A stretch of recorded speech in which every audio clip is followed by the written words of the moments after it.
Mu gihugu cyacu ciza c'u Burundi hari ibihangange bibiri, kimwe kuva mu gihugu kibanyi ca Tanzania Dar es Salaam arico Ibra kuva muri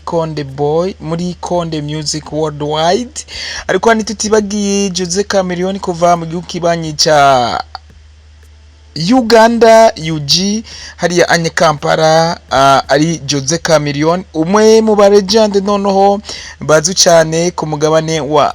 Afrika, ariko kandi nibaze ko ata muntu numwe atazi Jose Chameleone uwo ari we, aho no kubwira ko ubu asanzwe ari ngaha mu gihugu cyacu ciza cy'u Burundi. Ndanakwibutsa ko na Ibra kuva muri Konde Music Worldwide hariya anye kwa Harmonize Konde Boy asanzwe ari ngaha mu gihugu cyacu ciza cy'u Burundi, mu gihe King Sat B n'akaririmbo kiwi bari kumwe n'umuririmbyi kuva hariya anye mu gihugu ca Afrika y'Epfo South Africa, noneho akaririmbo kaje ku izina rya Kirsesi, akaririmbo noneho kariko karandika amateka adasanzwe. Mu gihe abaririmbyi babiri bagishika aha mu gihugu cyacu ciza cy'u Burundi bakiriwe n'aka karirimbo ka Kirsesi mu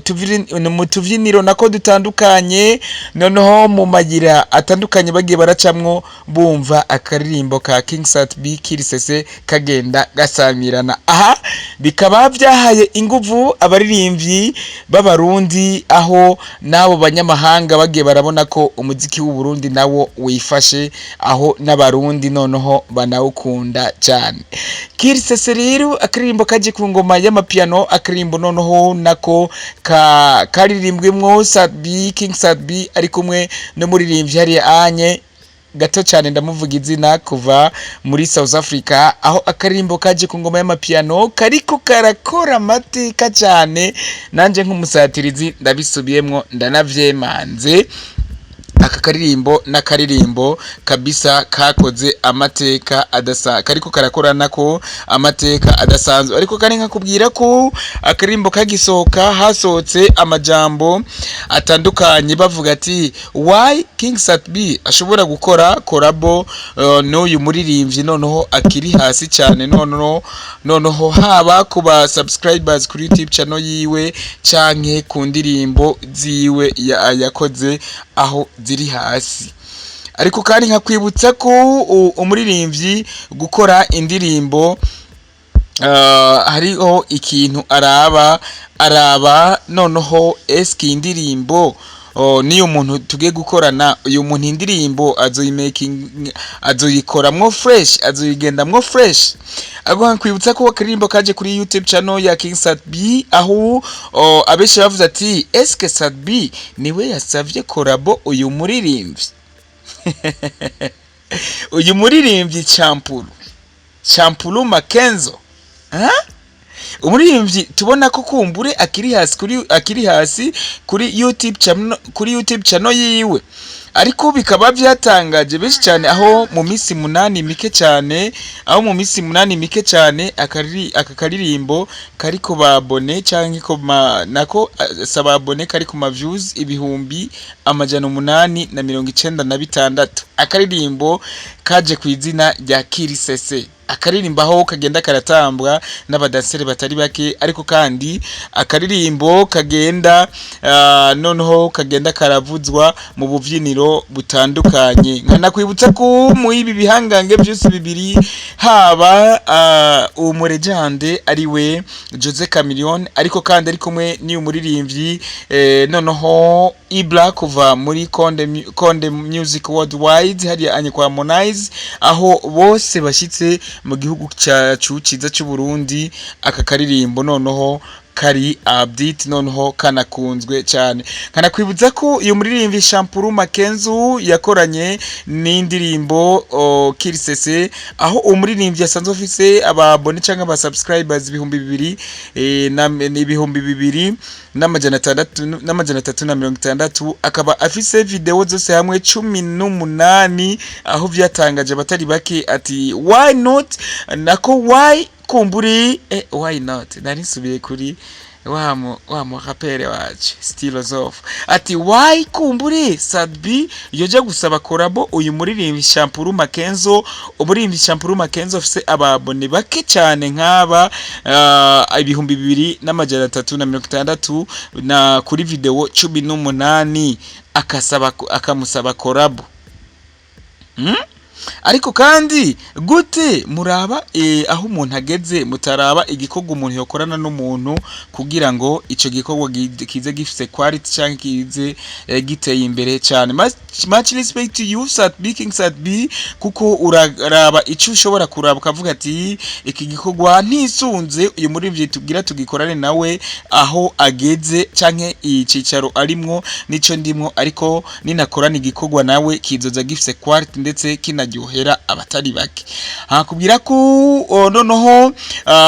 Jose Chameleone agishika mu gihugu cyacu cy'u Burundi na Ibra kuva muri Konde Music Worldwide hariya anye kwa Harmonize hariya anye kwa Jishi bose aho bagenda baraca bakirigwa n'aka karirimbo kirsese ka King Sadbi ari kumwe na Shampuru Makenzo, akirimbo noneho mu minsi mike cyane kariko karababa ama-views ashika umuriyoni. Nanje nk'umusatirizi nkabana nari ngarutse noneho mvuga kuri iki kintu noneho c'indirimbo kirsese, mu gihe iyi ndirimbo isohotse ibihangange bibiri bisanzwe biri ubu tuvugana mu gihugu cacu ciza c'u Burundi. Akakwibutsa ko kumburi itariki 19 iyi tariki 19 ku kwezi nyene kwindwi Jose Chameleone azoba afise show ngaha mu gisagara ca Bujumbura. Bamwe bakavuga ati why kumburi King Sadbi atabaye mu bazo kwakira Jose Chameleone. Ibi nacyo ndabivuze ko ariko kandi akazokwakirwa n'ibihangange harimwo uwa hariya anye mucamo mumva ko ari Double J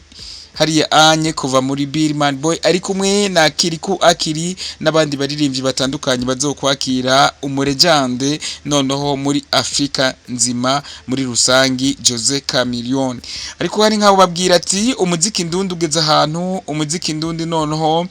ugeze ahantu hashimishije. Mwarabibonye akarimbo Berisima, akarimbo ka DJ Fernando aho noneho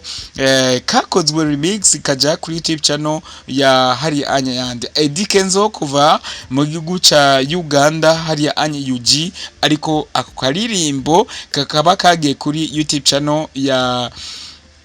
Eddy Kenzo kakaba kataba ndabivuge gute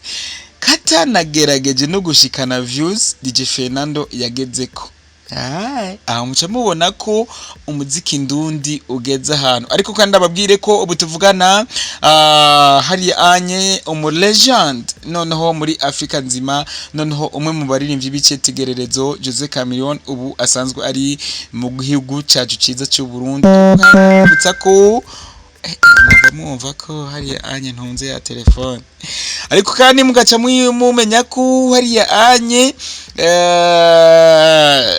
Ibra ari asanzwe abarizwa muri label ya Harmonize muri Konde Music Worldwide, asanzwe ubu ari ngaha mu gihugu cyacu ciza cy'u Burundi mu gisagara ca Bujumbura aho ubu asanzwe ari. Nanje nk'umusatirizi nkaba bafatira ibintu hagufi nkuko nababwiye ko kirsese indirimbo ya Sadbi ari kumwe na Shampuru Makenzo, indirimbo kabisa iriko irakora amateka adasanzwe, haba muri hamwe basanzwe badandariza imiziki, ndavuga mu studio d'enregistrement aho izo ndirimbo zigenda zirakinwa cyane, ariko kandi noneho mu tuvyiniro dutandukanye indirimbo noneho indirimbo aje kwizina rya kirsese ya King Sadbi ari kumwe na Shampuru Makenzo canke Shampuru Makenzo mwite uko bishaka. Ariko hani nkakwibutsa ko abadansa imigwi y'abadansa tandukanye abasanzwe bari mu ma competition canke competition, akarimbo kirsese kariko karagenda gatambwa cyane vyimbitse, aho karirimbo kari noneho mu ngoma ya muri ni style y'amapiano, aho ako karirimbo haba abariko barinjira mu gihugu cyacu ciza cy'u Burundi bariko barabona ingene akaririmbo kagenda karavuzwa haba mu gisagara ca Bujumbura canke mu zindi ntara zigize igihugu cyacu ciza cy'u Burundi. Reka nanje nk'umusatirizi ndabashimire, ndababwira bakunda cyane vyimva mutima mu rukundo mugenda mutwereka, ariko kandi ngenda garuka ja muri shop iri kiradandaza impuzu wewe nk'umujene ushobora kwambara ukabegwa impuzu, haba imipira igezweho, amapatara agezweho, ndetse vuba cyane bakabazanira n'ibirato bigezweho. Ariko kandi shobora kwambara ipataro wari wese ashobora kukuraba akipfuza ko mwojyana selfie, cyangwa ishobora kwambara umupira wari wese yo kubona agashaka ko mwojyana selfie canke mugasohokana. Iyo aho naho sahandi ni muri shop noneho isanzwe iri mu gisagara ca Bujumbura mu isoko nkuru ya Kinama. Naho nyene uciye kuri nimero akamenyetso ko guteranya 69 ndabisubiyemwo, akamenyetso ko guteranya 69 69 canke 69 350 455 69 amajana 350 amajana 450 ugashobora kwambikwa neza cyane, haba ku ipataro canke ku mabutura canke amashati canke imipira, noneho ugatembera mu bandi cyangwa ugasohokera mu bandi uberewe neza cyane. Ni mu isoko mu Kinama, mu isoko nkuru yo mu Kinama. Ushobora gushika muri iyo shop, noneho ukihashika cyangwa ishika ku isoko mu Kinama ugatelefona kuri nimero 69 amajana 350 amajana 455 ugahita wakigwa n'ushobora kugushikana noneho kuri iyo shop isanzwe ibarizwamwo izo style zigezweho, style ushobora kwambara noneho buri muntu wese aho urenganye agahita yerekeza amaso aho uriko urarengera canke urarengera noneho aho uriko urahita canke aho uriko uraca. Reka nanje nk'umusatirizi ndagukunda cyane, nanje noneho mba nambara impuzu zivuye muri iyo shop isanzwe iri mu gisagara gikuru, noneho mu gisagara ca Bujumbura muri shop isanzwe iri mu isoko nkuru yo mu Kinama. Noneho uciye kuri za nimero nyene 69 35 ubusakane 55. Hari anye nanje nk'umusatirizi nkahita ndagutumira mu kiganiro, kubera ko ububerewe nkakubaza ati wambitswe nande, noneho ubu usohokera mu kahe kabare, kubera iyo style noneho mba ndakubonanye. Ego TV umunezero wacu kuri twese.